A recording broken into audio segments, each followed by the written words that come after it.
औज़ुबिल्लाहिमिनश्शैतानिर्रजीम बिस्मिल्लाहिर्रहमानिर्रहीम रब्बिश्रह ली सदरी वयस्सिर ली अमरी वहलुल उक़दतन मिन लिसानी यफ़क़हू क़ौली। अस्सलाम वालेकुम डियर स्टूडेंट्स, आज हम अपने चैप्टर नंबर 2 का आगाज़ कर रहे हैं अप्लाइड अकाउंट से रिलेटेड। और chapter number 2 in the books of the older version of the book and आपके जो न्यू वर्जन है बुक का यानी कि न्यू एडिशन, उसके अंदर ये जो चैप्टर है ये मर्ज किया गया है इन चैप्टर नंबर 1। तो वहाँ पे वो आपको क्लासिफिकेशन ऑफ अकाउंट के टॉपिक से मिलेगा। इस चैप्टर का जो नाम है यहाँ पर वो है heads of accounts, but particularly हम बात करेंगे यहाँ पे क्लासिफिकेशन ऑफ अकाउंट्स की कि ये क्या होते हैं। आफ्टर दैट हम हेड्स ऑफ गवर्नमेंट अकाउंट्स के बारे में बात करेंगे कि गवर्नमेंट के अकाउंट्स के हेड्स क्या क्या हैं। आफ्टर दैट हम इसकी क्लासिफिकेशन देखेंगे, ठीक है। क्लासिफिकेशन रेवेन्यूज़ की देखेंगे और क्लासिफिकेशन जो है वो हम एक्सपेंडिचर्स की देखेंगे। फर्दरमोर ये क्लासिफिकेशन जो है वो on the basis of object and on the basis of purpose जो है वो फंक्शन होती है, तो उस हवाले से हम इसकी डिटेल जो है वो देखेंगे। हम आगाज़ करते हैं तारुफ से कि ये एक्चुअली जो क्लासिफिकेशन ऑफ अकाउंट्स हैं वो क्या होते हैं। One of the most distinctive feature of the government accounting system is its minutes classification. By the classification we mean a system of arranging the accounts in various groups in order to keep an effective control over the public finance. The receipts and expenditures in the government accounting are classified into the various divisions and subdivisions. Every department of the activity and every head of the expenditures are allotted a separate head. The object of the classification is to make effective control over finance. The classification also helps in consolidating the figure in annual accounts. कहने का मकसद यानी कि overall इस जो paragraph है इसके अंदर जो बात हुई है वो ये है कि सरकारी जो अकाउंटिंग है यानी कि अप्लाइड अकाउंटिंग, इसका बुनियादी मकसद अखराजात और आमदनी की मुनासिब क्लासिफिकेशन है। क्लासिफिकेशन का मतलब ये है कि मुख्तलिफ़ किस्म के अखराजात और वसूलियों को मुख्तलिफ़ ग्रुपों में तकसीम कर दिया जाए। इस मकसद के लिए तमाम किस्म के सरकारी अखराजात और वसूलियों की इस तरह मुख्तलिफ़ दर्जों में तकसीम दर तकसीम यानी दर्जा बंदी की जाती है कि इन पर मौसर तरीके से काबू रखा जा सके और इनकी मदद से मतलूबा नताइज हासिल किए जा सके। हुकूमत के हर महकमा और ज़ेली महकमा को अलग अलग नंबर अलॉट किए जाते हैं।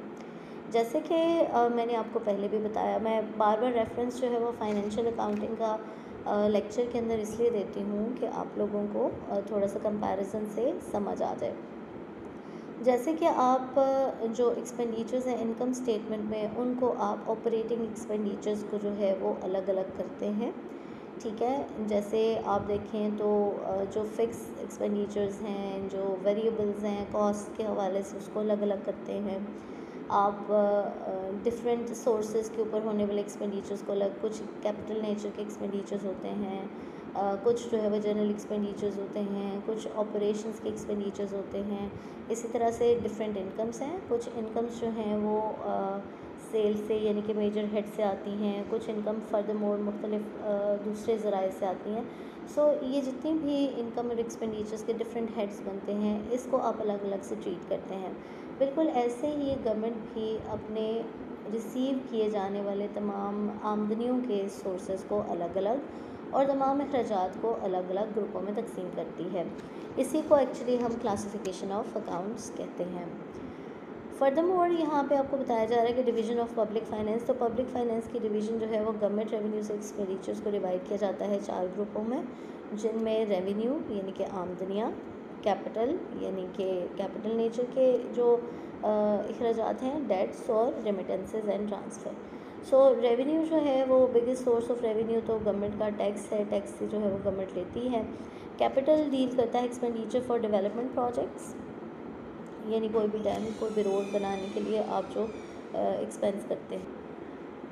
फर्दरमोर डेट्स जो हैं ये क्या हैं, that represents the receipts and payments in respect of which a liability is incurred to repay the money. Remittances क्या होती हैं? It includes the cash remittances from one treasury, यानी कि बैरूनी ममालिक से आने वाली या बाहर ममालिक में जो लोग रहते हैं वो जब पैसे भिजवाते हैं तो that is the source of you can say income. So ये जो चारों हेड्स हैं इनको फिर आप जो है वो हेड ऑफ़ अकाउंट्स को डील कैसे करते हैं? तो पाकिस्तान में जो तमाम सरकारी जो अकाउंट्स हैं उनकी नई जो मदाद हैं उनका आगाज़ जुलाई 1988 में हुआ था, 1 जुलाई 1988 में पाकिस्तान के अंदर। और फिर फर्दर मोर जो है इसकी क्लासिफिकेशन की गई है। Number 1 is receipts and expenditures are classified on the functional as well as the object basis. तमाम एक्सपेंडिचर्स और इनकम्स को फंक्शनल एंड ऑब्जेक्ट बेसिस पे तकसीम किया गया है। The functional basis is division of various department and object basis is division of various expenditures. So यही बात हम पहले भी एक्सप्लेन कर चुके हैं पिछले लेक्चर में कि तमाम हिसाबात की फ़ंक्शन और ऑब्जेक्ट की बुनियाद पर दर्जाबंदी की जाती है। फ़ंक्शन के अतबार से तमाम हिसाबात महकमाना तकसीम की तरह यानी डिपार्टमेंटल डिवीज़न के ज़रिए की जाती है और ऑब्जेक्ट की बुनियाद पर मकासद की तकसीम की जाती है। इस तरह तमाम अखराजात का मुख्तलिफ़ महकमों में एक ही कोड मुकर्रर किया जाता है। यानी आप ये समझें कि हर एक जो हेड है उसको एक फ़िगर या नंबर दिया गया है जिसको हम कोड कहते हैं। Furthermore, it facilitates the determination of aggregate of the national income and expenditures from bringing the interrelation between the major sectors on the economy. इस तरीके कार के तहत तमाम मुल्की वसूलियों और अखराजात को न सिर्फ हर महकमा में इकट्ठा किया जाता है बल्कि हर किस्म के कुल अखराजात को भी बाहम इकट्ठा किया जाता है। इसके अलावा मईशत के बड़े बड़े शोबों में बाहम रब्त कायम किया जा सकता है। It provides the scientific information based of national division with a view to facilitate the judicious allocation of available resources among competing demands and their economic use. The classification is readily adaptable to the data processing method and facilitate the processing of the accounts on the computer. ये निज़ाम जो है वो साइंसी बुनियादों पे मालूमात की फराहमी में मददगार होता है जिसकी वजह से अहम कौमी मामलात पर वसाइल की तकसीम ज़्यादा बेहतर तरीके से की जाती है। यानी कि ये बजटिंग में बहुत हेल्प करता है। हम ये देखते हैं कि कौन से डिपार्टमेंट में कितनी ज़रूरत है तो अकॉर्डिंगली फिर वहाँ पे इसको डाल दिया जाता है। Furthermore the classification is readily adaptable to the data processing, यानी कि ये निज़ाम जो है वो कंप्यूटर पर मवाद की फराहमी के लिए बहुत मुआवन साबित होता है और हुकूमत जो है माली मामलात में कंप्यूटर सिस्टम का भी इस्तेमाल कर सकती है। This classification is simple to understand, ये आसान है समझने के लिए और इस तरह से मजमूई हिसाबात की जो तश्कील है उसमें आसानी होती है। यानी हम देखते हैं कि मैनुअली रिकॉर्डिंग जो है वो that is a complex phenomena, so इसीलिए जो है वो इसको किया जाता है अब कंप्यूटर बेस्ड सिस्टम के ऊपर अपलोड। फर्दरमोर कहाँ किया जाता है, कैसे किया जाता है? एक्सेल शीट के ज़रिए भी जो है वो उसकी की जाती है recording and there are so many other you can say the softwares, तो गवर्नमेंट के सॉफ्टवेयर्स हैं जिसमें वो इसको दर्ज करते हैं। फर्दरमोर हम बात करते हैं क्लासिफिकेशन ऑफ रेवेन्यू की, तो यहाँ पे कुछ पार्ट्स ऑफ क्लासिफिकेशन है। कंसोलिडेट फंड्स हैं, पब्लिक अकाउंट्स हैं, तो इनका चूँकि ज़िक्र न्यू बुक में आपके पास मौजूद नहीं है इसलिए मैं इसको स्किप करूँगी। हम मूव कर जाते हैं towards the object element and wait for a while classification of revenue की तरफ। यानी कि ये पिछला जो भी मैंने अभी स्किप किया है that is not included in your new book, so we are just skipping that. So we are going, I'm so sorry for this. Okay, I'm resuming that and I'm so sorry there is an ad between the app. हम आगे move करते हैं। Classification of revenue की बात करेंगे। ये जो पिछला जितना भी एरिया था इसको मैंने स्किप किया है, तो that is not included in your new book, तो इसको हम छोड़ देते हैं, इसको आगे नहीं लेके चलते। सो हम बात करते हैं क्लासिफिकेशन ऑफ रेवेन्यू की। तो रेवेन्यू की क्लासिफिकेशन कैसे की जाती है और एक्सपेंडिचर्स की क्लासिफिकेशन कैसे की जाती है? सो रेवेन्यू की क्लासिफिकेशन जो है वो की जाती है all the revenue of the governments are firstly classified into the major head. Each major head is coded with 7 digit, यानी कि रेवेन्यू को जब आप जो है वो दर्जाबंदी रेवेन्यू की करते हैं, यानी कि इसको मुख्तलिफ हेड्स में डिवाइड करते हैं, तो इसका जो मेजर जो हेड है उसको आप 7 डिजिट कोड देते हैं, अलॉट करते हैं. For example some major head of the receipts and their codes are as below. यानी कि आप ये देखेंगे कि टैक्स रेवेन्यू है तो उसका जो टैक्स का जो कोड दिया गया है वो है B01. नॉन टैक्स जो है आप देखें तो उसको दिया गया है C01. उसके बाद जो कैपिटल रिसीट्स हैं उसको दिया गया है E10. यानी मेजर जो हेड्स हैं उन्हें पहले हेड का तयन किया जाता है और मेजर हेड अमूमी तौर पर मदरजा झेल हो सकते हैं. यानी कि मेजर जो हेड है उसको 3 डिजिट दिया गया है कोड, और जो आप कह सकते हैं कि फर्दर मोर है वो 7 डिजिट है. तो मैं आगे आपको इसकी एक्सप्लेनेशन करती हूँ कि how is that happened. Further more आपको नज़र आ रहा है minor head. Each major head of receipt is further divided into minor head of receipts. For example the major head is tax revenue. तो उसकी जो सब डिवीज़न है वो आपको नज़र आ रहा है कि ये टैक्स रेवेन्यू जो है वो कहाँ से लाया गया. So tax on income and wealth tax and property tax and land custom and sea custom. तो आप देखें कि हमने टैक्स को जो दिया था, यानी टैक्स रेवेन्यू को जो कोड मिला हुआ है वो है B01. तो यहाँ पे देखिएगा B01 इज़ मेजर, फिर माइनर में आप देखिएगा B01 तो लगेगा, फिर टैक्स ऑन इनकम 1, फिर B01 लगेगा, टैक्स फ्रॉम वेल्थ 2, फिर इसी तरह से 3, 4 एंड फर्दर मोर. तो इसी तरह से ये प्रोसीजर जो है वो चलता रहता है. फर्दर मोर हम आगे बढ़ते हैं माइनर हेड से डिटेल हेड की तरफ. सो डिटेल हेड क्या है? हर एक माइनर हेड को कई तफसीली हेड्स में तकसीम किया जाता है. मसलन अगर हम बात करते हैं, जैसे हमने ये बात किया था कि B01 जो है वो टैक्स रेवेन्यू है और उसके बाद जो इनकम टैक्स है वो B011 है. तो इसी तरह से आप डिटेल हेड में देखेंगे कि B011 से आगे आप देखिएगा तो 21 from 21 to 30 is corporate tax. और इसी तरह से आगे बढ़ते चले जाएं तो इसको 40, 80 एंड सो ऑन आगे मुख्तलिफ़ तरह के जो है वो कोड गिवन हैं. इसी तरह से एक्सपेंडिचर की क्लासिफिकेशन भी की जाती है. हमने ये देखा कि फंक्शनल बेसिस पे इसकी क्लासिफिकेशन की जाती है, और मेजर फंक्शन, माइनर फंक्शन और डिटेल फंक्शन. जैसे हमने देखा कि क्लासिफिकेशन जो है वो की जाती है on the basis of you can say object. तो यहाँ पे मेजर हेड है, माइनर हेड है और डिटेल हेड है, जबकि क्लासिफिकेशन एक्सपेंडिचर्स की major function, minor function and detail function है. फर्दर मोर आप देखिएगा कि ये कैसे किया जाता है और किस हिसाब से ये प्रोसीजर जो है वो आगे बढ़ता है. इसको हम लेके चलते हैं by this. The chart of classification being used by the government of Pakistan for recording is called the function cum object classification. सो यहाँ पे देखिएगा कि फंक्शन कम ऑब्जेक्ट क्लासिफिकेशन, यानी कि इसको डिपार्टमेंट और महकमे दोनों के बेस के ऊपर रिकॉर्ड किया जाता है. This means the each head of expenditures is classified in such manner as to show the branch of activity as its function and the purpose of activity is as object. So हम देखते हैं कि इसकी दर्जाबंदी जो है वो तमाम महकमों और उनकी ज़ेली दफात के लिए अकाउंटिंग कोड मुकर्रर किए गए हैं. ये 3 सतहों पर होते हैं, जैसे मेजर फंक्शन, माइनर फंक्शन और डिटेल फंक्शन. तो तमाम हुकूमत के महकमों की बुनियादी सरगर्मियों के मुताबिक इनको मेजर फंक्शन में तकसीम किया गया है. इस मेजर फंक्शन को कोड को पहली लाइन में दर्ज किया जाता है.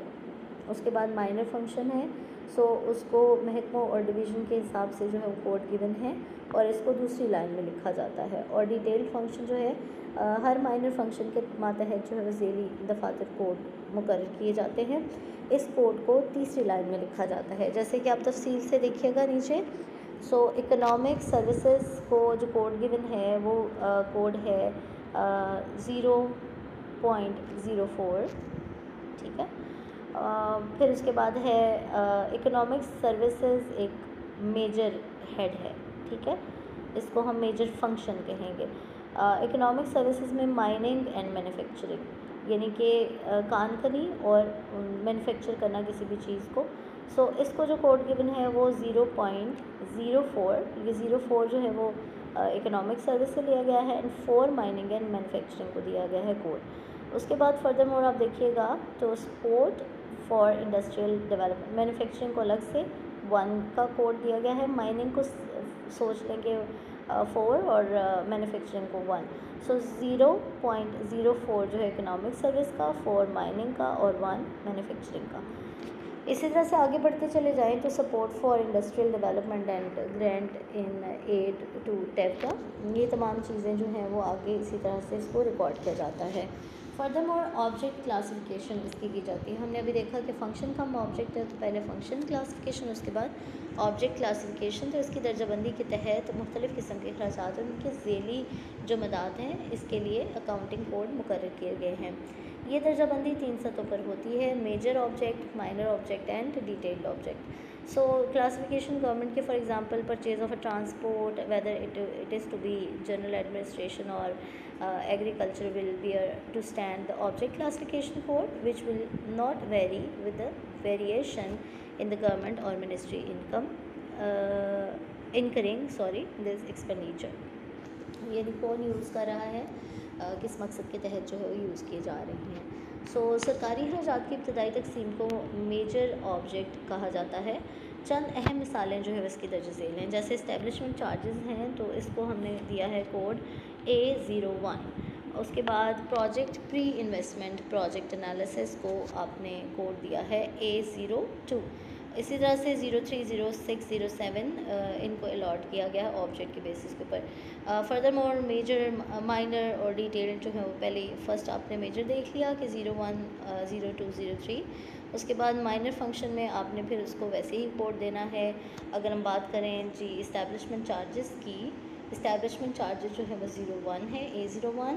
इसका minor objective basic salary, regular allowances, other allowances, तो इनको कोड दिया गया है A011, A012 and onward. Detail जो ऑब्जेक्ट है उसको every minor object is divided into the detail object, that is the minute division of every subdivision of the expenditures. The detailed objects are so coded that the last digit hundreds code signify the detailed object.